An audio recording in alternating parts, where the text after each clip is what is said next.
Tata cara ibadah New Normal Gereja Betani Kemah Pemulihan Madiun. Yang pertama, terkait ketentuan jumlah kuota jemaat oleh pemerintah, maka semua jemaat diharap untuk mendaftarkan diri terlebih dahulu. Pendaftaran bisa menghubungi ibadah pukul 6 pagi Saudara Efraim, ibadah pukul 9 pagi Saudari Yemima, dan ibadah pukul 5 sore Ibu Sinta. Semua ibadah bertempat di Gereja Jalan Ahmad Yani nomor 15. Dan ibadah hanya untuk jemaat berusia 16 sampai 65 tahun. Anak-anak usia 16 tahun ke bawah dan 65 tahun ke atas harap mengikuti ibadah online di channel YouTube Successful Betani Families Madiun. Kedua, jemaat akan dicek suhu tubuh sebelum masuk ke lingkungan gereja. Mencuci tangan sebelum memasuki ruang ibadah atau menggunakan hand sanitizer. Jemaat wajib memakai masker di lingkungan gereja. Ketiga, dilarang bersalaman atau berpelukan. Menjaga jarak minimal 1 meter saat memasuki atau hendak keluar dari ruang ibadah. Tidak berkerumun di lingkungan gereja dan segera pulang bila ibadah telah selesai. Terima kasih karena sudah mematuhi protokol kesehatan. Gereja Betani Kemah Pemulihan Madiun selalu menjaga kebersihan ruang ibadah sebelum dan setelah ibadah.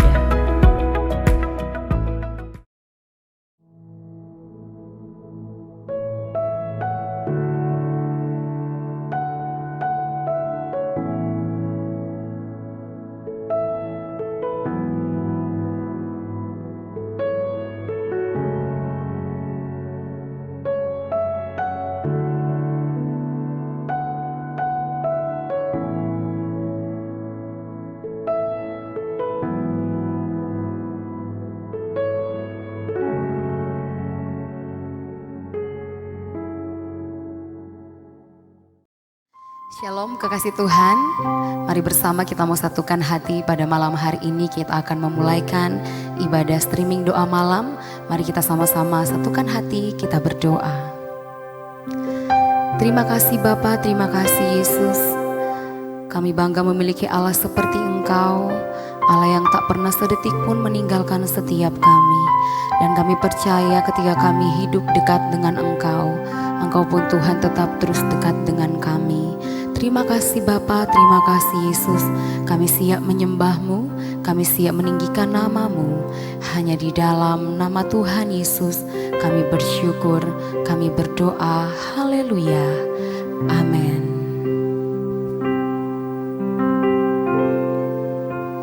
Hanya dekat kasih-Mu Bapa,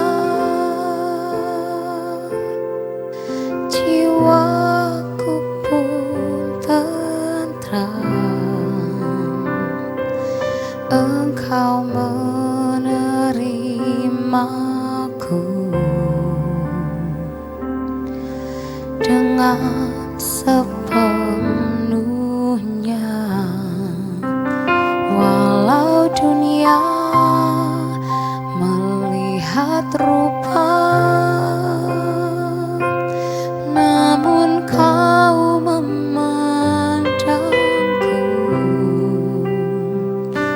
sampai ke dalaman hatiku.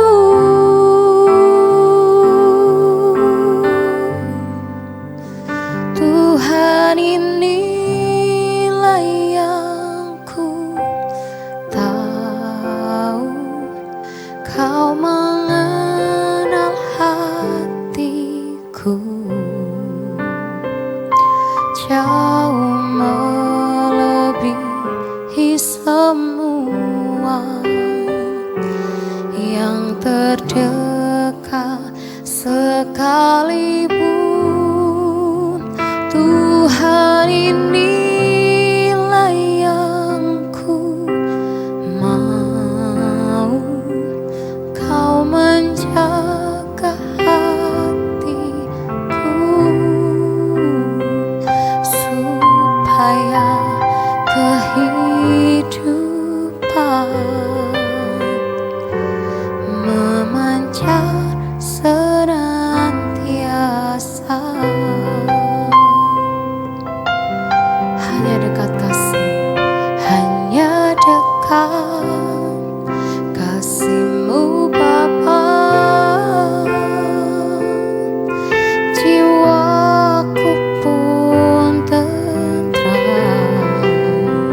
Kau menerimaku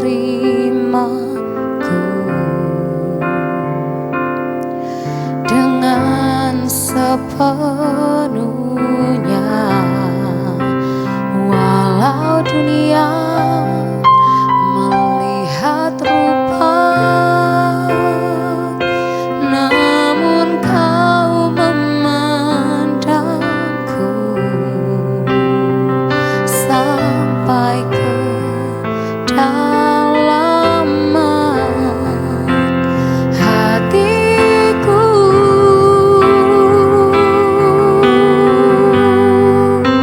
Tuhan, inilah yang ku tahu, Kau mengenal hatiku jauh melebihi semua yang terdekat sekalipun. Tuhan, inilah yang ku mau, Kau menjaga hatiku supaya kehidupan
hati dan jiwaku.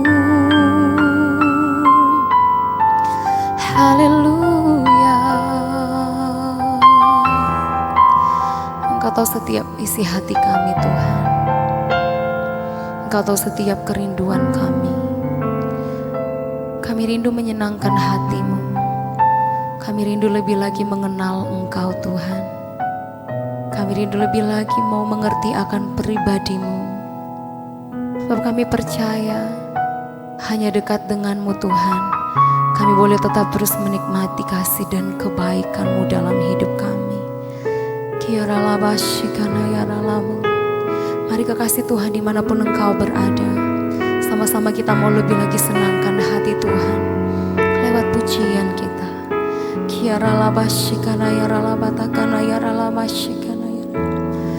Kami rindu menyembah-Mu lebih lagi Tuhan. Kami rindu menyenangkan hati-Mu lebih lagi ya Roh Kudus. Berkaryalah bagi hidup kami.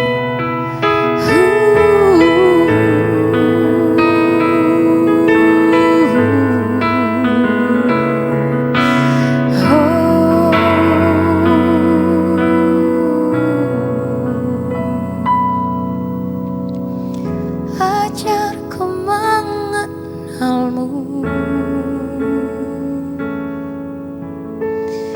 bawaku lebih mengenal-Mu, pribadi-Mu yang ku rindu. Ajarku mengenal-Mu, ajarku mengenal-Mu, bawaku lebih mengenal-Mu, pribadi-Mu yang ku rindu. Ajarku mengenal-Mu, ajarku mengenal-Mu, bawaku lebih mengenal-Mu, pribadi-Mu yang ku rindu. Ajarku mengenal-Mu, ajarku mengenal-Mu, bawaku lebih mengenal-Mu, pribadi-Mu yang ku rindu. Ajarku mengenal-Mu, ajarku mengenal-Mu, bawaku lebih mengenal-Mu, pribadi-Mu yang ku rindu. Ajarku mengenal-Mu,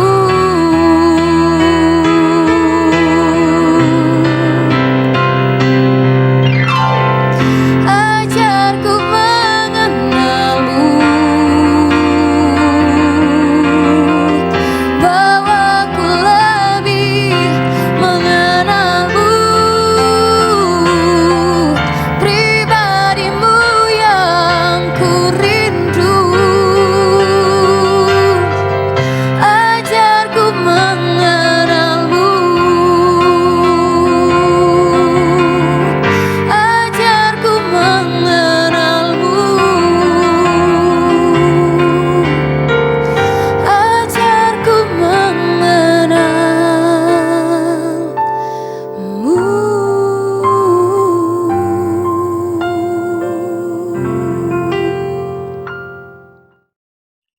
Salam Bapak Ibu Saudara, senang boleh berjumpa kembali dengan Bapak Ibu Saudara jemaat yang dikasihi oleh Tuhan, sekalipun hanya melalui streaming.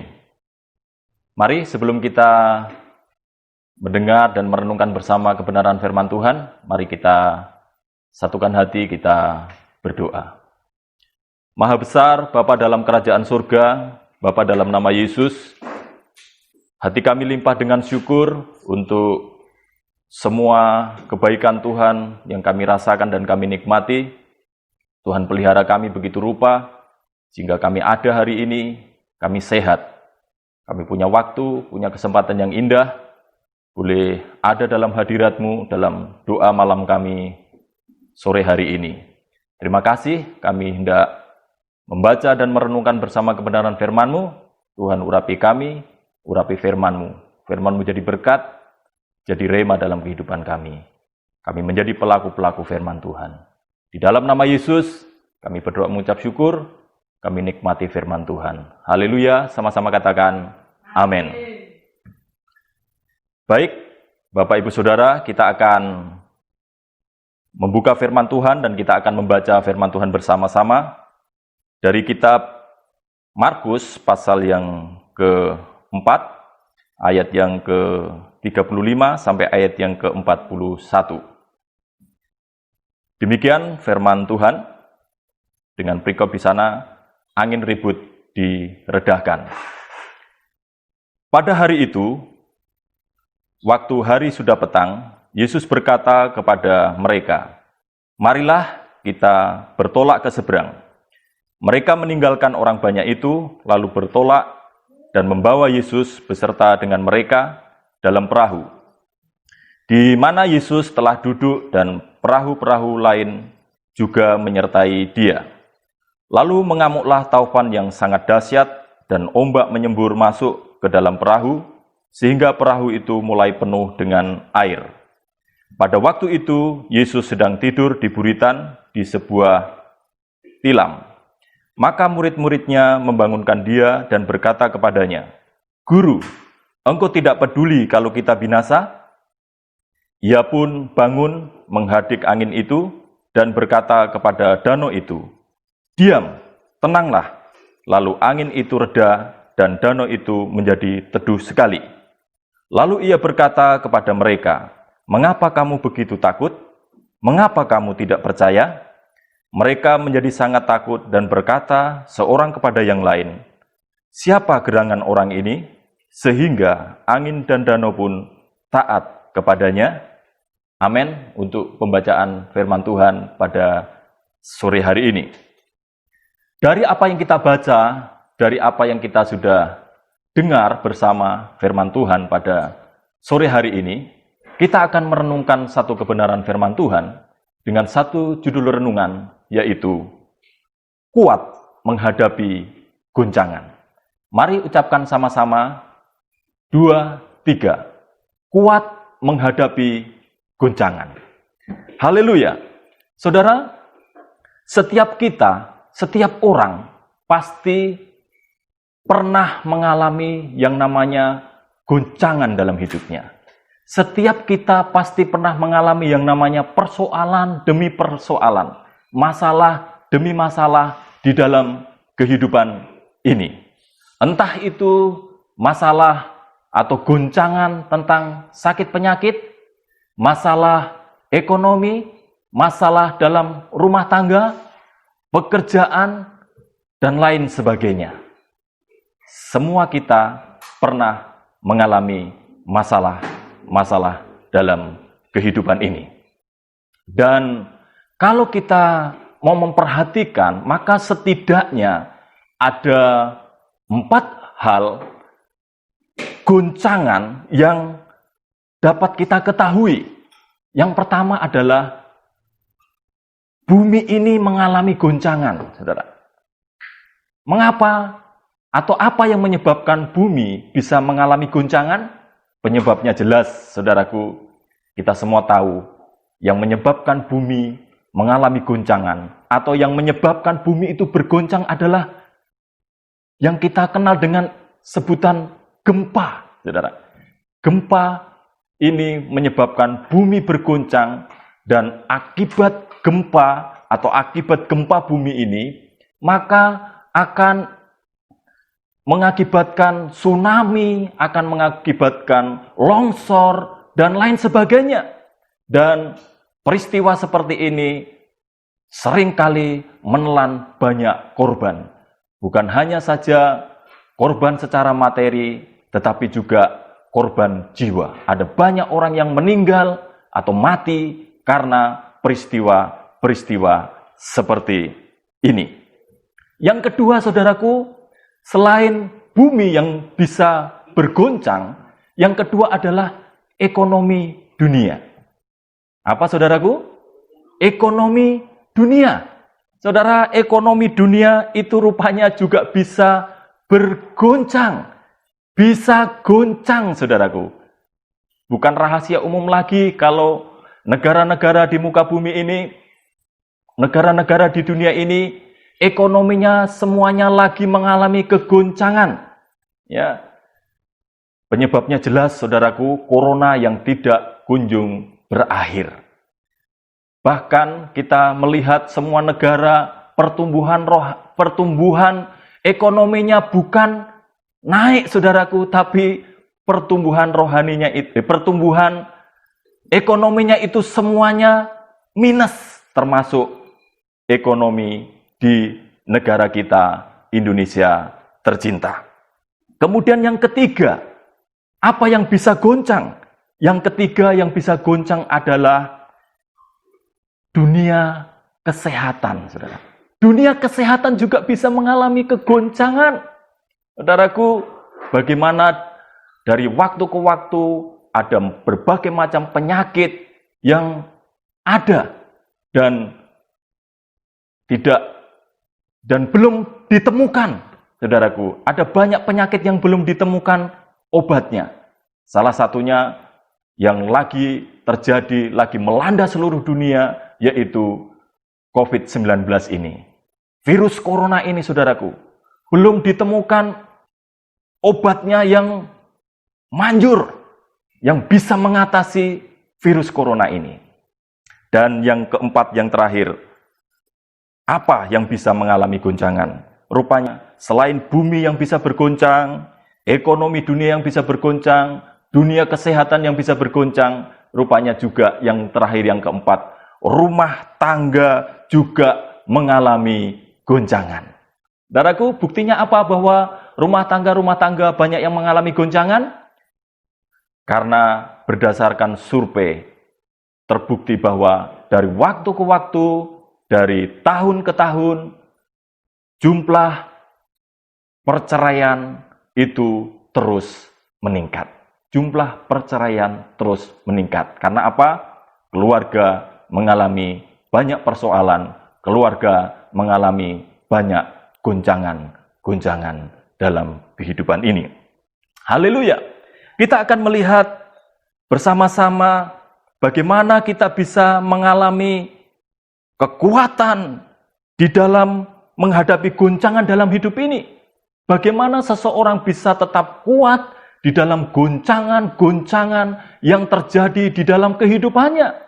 Maka kalau kita melihat dan memperhatikan bersama dari firman Tuhan yang kita sudah baca bersama-sama pada sore hari ini, maka kalau kita perhatikan di dalam kitab Markus pasal yang keempat di ayat yang ke-35 dan ayat yang ke-37, saya bacakan sekali lagi untuk saudara. Demikian firman Tuhan. Pada hari itu, waktu hari sudah petang, Yesus berkata kepada mereka, "Marilah kita bertolak ke seberang." Ayat 36, mereka meninggalkan orang banyak itu, lalu bertolak dan membawa Yesus beserta dengan mereka dalam perahu, di mana Yesus telah duduk, dan perahu-perahu lain juga menyertai dia. Lalu mengamuklah taufan yang sangat dahsyat, dan ombak menyembur masuk ke dalam perahu, sehingga perahu itu mulai penuh dengan air. Apa yang kita bisa belajar dari firman Tuhan ini? Yang pertama yang kita bisa belajar, bagaimana supaya kita ini bisa tetap kuat di dalam goncangan yang terjadi di dalam kehidupan kita. Yang pertama adalah kita harus hidup berjalan sesuai kehendak Tuhan. Ucapkan sama-sama, berjalan sesuai kehendak Tuhan. 2, 3. Berjalan sesuai kehendak Tuhan. Haleluya. Saudara, kalau kita lihat bagaimana Yesus yang mengajak murid-muridnya untuk bertolak ke seberang. Artinya apa? Yesus atau para murid ini berjalan atau hidup bersama-sama dengan Yesus. Tetapi kita melihat sekalipun Yesus ada bersama dengan murid atau murid bersama dengan Yesus, atau saya boleh katakan bahwa para murid ini hidup bersama dengan Yesus, berjalan bersama dengan Yesus, toh juga bukan menjadi jaminan bahwa para murid ini lepas dari yang namanya musibah. Para murid ini tidak mendapat jaminan bahwa mereka pasti bebas dari yang namanya persoalan dalam hidup, goncangan-goncangan dalam hidup. Dan dalam hal ini bicara tentang badai, topan yang dahsyat yang menghantam perahu mereka, yang menerpa perahu mereka, dan airnya memenuhi perahu mereka. Saudaraku, dari kebenaran ini kita bisa belajar satu hal. Sekalipun kita ini berjalan bersama dengan Tuhan, sekalipun kita hidup sesuai dengan kehendak Tuhan, tapi tetap kita akan diperhadapkan dengan masalah demi masalah dalam hidup ini. Amin, saudaraku. Tetap kita akan diperhadapkan dengan persoalan-persoalan yang ada. Tetap yang namanya goncangan-goncangan itu pasti akan kita alami dalam kehidupan kita. Tetapi yang pasti adalah sekalipun ada goncangan, sekalipun ada persoalan, sekalipun ada masalah, kalau kita hidup dalam kehendak Tuhan, masalah dan persoalan pasti dapat kita lewati bersama dengan Tuhan Yesus. Haleluya. Puji Tuhan. Saudaraku, ketika kita menghadapi goncangan, ketika kita menghadapi persoalan, maka penting sekali untuk kita ini memiliki cara pandang yang benar. Penting sekali untuk kita ini memiliki cara kita berpikir yang benar, berpikir sesuai dengan kebenaran firman, berpikir selaras dengan kehendaknya Tuhan. Saudara, kita mengerti bahwa rupanya goncangan, rupanya masalah-masalah yang terjadi dalam kehidupan ini, itu setidaknya terjadi karena 3 penyebab. Yang pertama, penyebab goncangan itu terjadi adalah karena kesalahan manusia atau karena kesalahan kita sendiri. Yang setuju katakan amin. Saudara, kalau kita melihat peristiwa tentang Sodom dan Gomora, ketika Allah telah memutuskan untuk menghancurkan Sodom dan Gomora, membumi hanguskan Sodom dan Gomora, maka malaikat Tuhan datang kepada Lot dan memberitahukan supaya Lot dan seluruh keluarganya segera meninggalkan Sodom dan segera pergi meninggalkan kota Sodom dan Gomora. Dan salah satu yang diperingatkan adalah jangan menoleh ke belakang, jangan menengok ke belakang. Tetapi apa yang terjadi? Jelas peristiwa ini sangat terkenal sekali.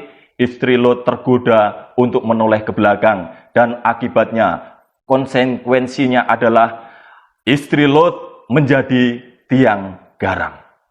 Ada banyak peristiwa yang terjadi, ada banyak masalah yang terjadi dalam kehidupan kita karena kesalahan kita. Contohnya saja, karena kita mengendari sepeda motor, lalu kita tidak menggunakan helm. Saudara, bukan hanya karena kita ditangkap oleh polisi, itu juga masalah. Tapi bisa saja kita kecelakaan dan terjadi hal-hal yang kita tidak inginkan. Atau contoh lain misalnya karena kita tidak mau hidup berhemat, saudaraku, kita hidup dengan foya-foya, hidup boros, dan akhirnya kita mengalami kekurangan, kita mengalami kesusahan, bahkan kita dililit banyak utang, maka masalah ini terjadi sesungguhnya karena kesalahan kita. Itulah sebabnya kalau masalah yang terjadi dalam hidup kita karena kesalahan kita, maka kita harus bertobat. Apa, saudaraku? Bertobat. Haleluya. Kita juga akan melihat bahwa selain masalah itu terjadi karena kesalahan kita, maka rupanya yang kedua juga peristiwa atau masalah terjadi dalam kehidupan kita, atau goncangan-goncangan hidup bisa terjadi dalam kehidupan kita, itu karena Tuhan mau memakai kita untuk menjadi alat kemuliaannya. Jadi goncangan, masalah terjadi juga bisa saja karena Tuhan mau memakai peristiwa itu untuk menyatakan kemuliaannya. Kalau kita melihat contoh misalnya di dalam Yohanes pasal yang pertama pasal yang ke-9 ayat yang pertama sampai ayat yang ke-3, kalau saudara membaca maka kita melihat kisah ini berbicara tentang anak muda yang lahir buta. Lalu rupanya dari cerita ini atau dari kisah ini, anak muda ini rupanya buta bukan karena kesalahan dia dan juga bukan kesalahan orang tuanya. Melainkan apa? Melainkan Tuhan mau memakai dia untuk menyatakan kemuliaannya. Amin, saudaraku. Peristiwa terjadi karena Tuhan mau memakai hidup kita untuk menyatakan kemuliaannya. Kemudian juga goncangan atau masalah itu terjadi dalam kehidupan kita karena Tuhan sedang mau melatih kita untuk kita belajar percaya, saudaraku. Dari Markus pembacaan kita tadi di ayat yang ke-40 dikatakan demikian. Lalu ia, yaitu Yesus, berkata kepada mereka di sini adalah para murid, "Mengapa kamu begitu takut? Mengapa kamu tidak percaya?" Dalam hal ini, Yesus menegur murid-muridnya. Karena apa? Karena mereka kurang percaya. Jadi rupanya, saudaraku, Yesus mengizinkan kita mengalami masalah. Yesus kita mengalami goncangan-goncangan dalam hidup. Tujuannya juga adalah karena Dia mau mengajarkan kita supaya kita ini percaya kepada Dia lebih sungguh lagi. Haleluya. Yang kedua yang kita bisa belajar pada sore hari ini, kalau yang pertama tadi bagaimana supaya kita ini kuat menghadapi goncangan, maka yang pertama tadi kita adalah hidup berjalan sesuai dengan kehendak Tuhan. Maka yang kedua yang kita bisa renungkan bersama adalah kita memiliki sikap yang benar. Memiliki sikap yang benar. Dalam Markus pasal yang keempat ayat yang ke-38 dikatakan, pada waktu ayat yang ke-38, pada waktu itu Yesus sedang tidur di buritan di sebuah tilam. Maka murid-muridnya membangunkan dia dan berkata kepadanya, "Guru, engkau tidak peduli kalau kita binasa." Saudara, ayat ini sedang menjelaskan kepada kita bahwa murid-murid ini memiliki sikap negatif. Dengan apa? Dengan menyalahkan Tuhan. Saudaraku, murid-murid ini memiliki sikap yang salah. Dengan apa? Dengan menyalahkan Tuhan. Mereka memandang bahwa Tuhan tidak mempedulikan kesulitan mereka. Padahal, saudaraku, Tuhan itu tidak pernah meninggalkan kita. Tuhan itu tetap setia kepada kita. Dia pasti menolong kita. Saudaraku, bukankah pada akhirnya para murid juga melihat kuasa Tuhan, mengalami pertolongan Tuhan? Jadi pemikiran para murid atau sikap para murid yang menyalahkan Tuhan karena badai yang terjadi dan sepertinya Tuhan tidak pedulikan mereka, itu adalah salah. Itulah sebabnya, saudaraku, kita mau mengerti kebenaran firman Tuhan. Kalau kita melihat juga bersama kebenaran firman Tuhan, misalkan kita melihat contoh lain dalam Alkitab, Adam misalnya, manusia pertama yang diciptakan oleh Tuhan. Ketika Tuhan mempertanyakan kepada Adam tentang mengapa dia memakan buah yang terlarang itu, maka juga Adam ini memiliki sikap yang negatif, saudaraku, terhadap Tuhan. Apa bukti bahwa sikap daripada Adam ini negatif? Dia menyalahkan Tuhan. Karena berkata, karena Tuhan yang menempatkan Hawa di sisinya. Dan juga bukan hanya menyalahkan Tuhan, tapi juga menyalahkan Hawa. Karena Hawa yang memberikan buah terlarang itu kepada Adam, sehingga Adam memakannya. Tetapi sangat beda sekali kita melihat kisah Atau tokoh Alkitab yang lain misalnya Ayub, saudaraku. Ketika Ayub ini mengalami keterpurukan dalam hidupnya, dalam waktu yang singkat, saudaraku, bagaimana anak-anak Ayub ini mati, saudaraku. Bagaimana dalam waktu sekejap seluruh harta bendanya habis. Bahkan juga dia mengalami sakit penyakit, mengalami penderitaan yang luar biasa dalam hidupnya. Dan juga istrinya bukan menopang dia, bukan mendukung dia, tetapi istrinya mencemooh dia. Tetapi apa yang dialami oleh Ayub ini tidak membuat Ayub menyalahkan Tuhan. Ayub tetap bersikap benar. Ayub tetap memiliki sikap yang benar. Karena dikatakan oleh firman Tuhan ini, saudaraku, bahwa dalam firman Tuhan ini kita melihat apakah kita hanya mau menerima yang baik saja dari Tuhan dan tidak mau menerima yang buruk, saudaraku. Dan dikatakan oleh firman Tuhan ini bahwa dari kesemuanya ini Ayub tidak didapati bersalah di hadapan Tuhan. Ayub tidak melakukan atau memberi respon yang salah terhadap semua peristiwa yang terjadi di dalam kehidupannya. Itulah sebabnya mari saudaraku, ketika kita menghadapi masalah-masalah dalam hidup, ketika kita menghadapi goncangan-goncangan dalam hidup, tetap milikilah sikap yang benar. Karena melalui goncangan yang Tuhan izinkan terjadi, melalui masalah-masalah yang Tuhan izinkan terjadi dalam kehidupan kita, sesungguhnya Tuhan sedang membentuk kita menjadi alat kemuliaannya. Dan yang terakhir, saudaraku, yang ketiga adalah tetap percaya kuasa Tuhan tidak pernah berubah. Bagaimana supaya kita ini bisa kuat menghadapi goncangan? Maka yang terakhir, kita harus tetap percaya bahwa kuasa Tuhan tidak pernah berubah. Ayat terakhir yang kita baca di dalam ayat yang ke-39 dari kitab Markus pasal yang keempat ini. Dikatakan demikian, ia pun bangun menghadik angin itu dan berkata kepada danau itu, diam, tenanglah. Lalu angin itu reda dan danau itu menjadi teduh sekali. Saudaraku, ketika kita mencermati dengan sungguh-sungguh firman Tuhan yang kita baca ini, kita bisa melihat sebuah kebenaran bahwa apa yang dilakukan oleh Yesus itu sungguh luar biasa. Yesus menghadik angin itu, menghadik taufan itu, diam, tenanglah, dan semuanya taat kepada Yesus.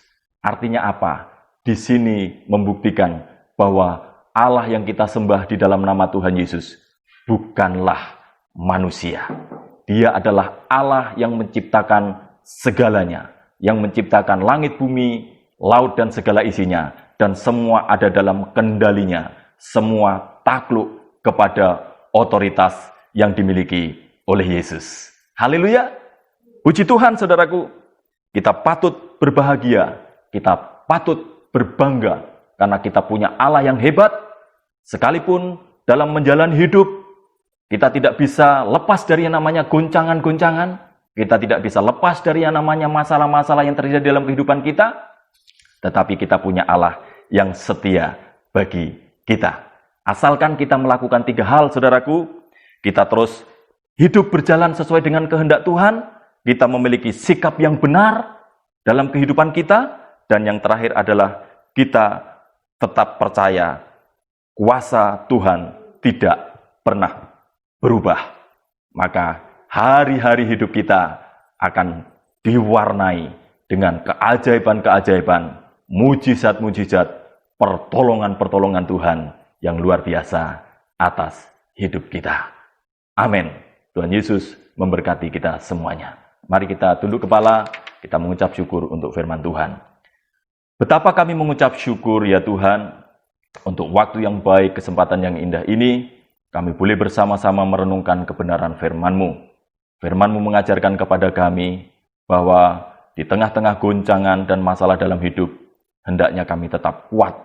Dan untuk kami bisa tetap kuat, kami harus berjalan dalam kehendak-Mu. Kami memiliki sikap yang benar dalam hidup kami, dan terus kami mempercayai bahwa kuasa-Mu tidak pernah berubah dari dulu, sekarang, bahkan sampai selama-lamanya.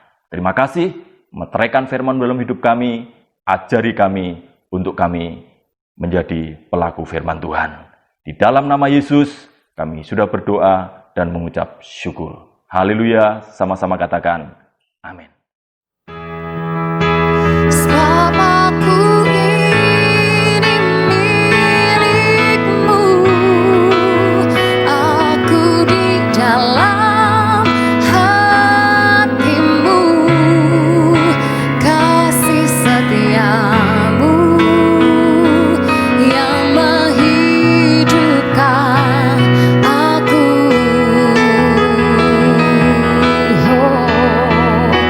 Sebab aku ini milik-Mu, tak ku pertahankan hidupku, biar kehendak-Mu kerjakanlah dalamku.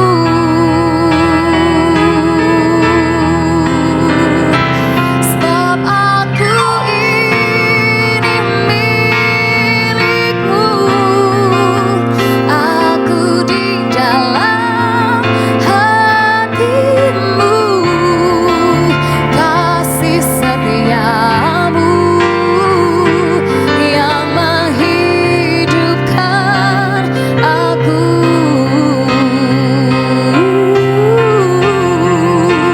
Sebab aku ini milik-Mu, tak ku pertahankan hidupku, biar kehendak-Mu kerjakanlah dalamku, biar kehendak-Mu, biar kehendak-Mu, biar kehendak-Mu kerjakanlah dalamku.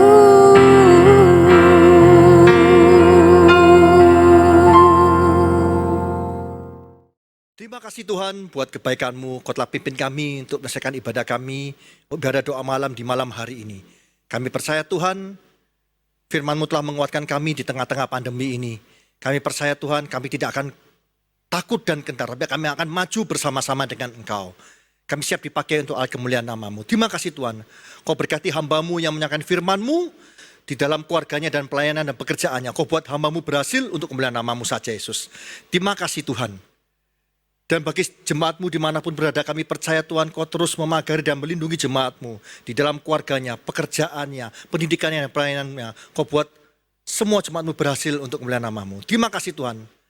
Layakan hamba-Mu untuk minta berkat bagi jemaat-Mu dimanapun berada.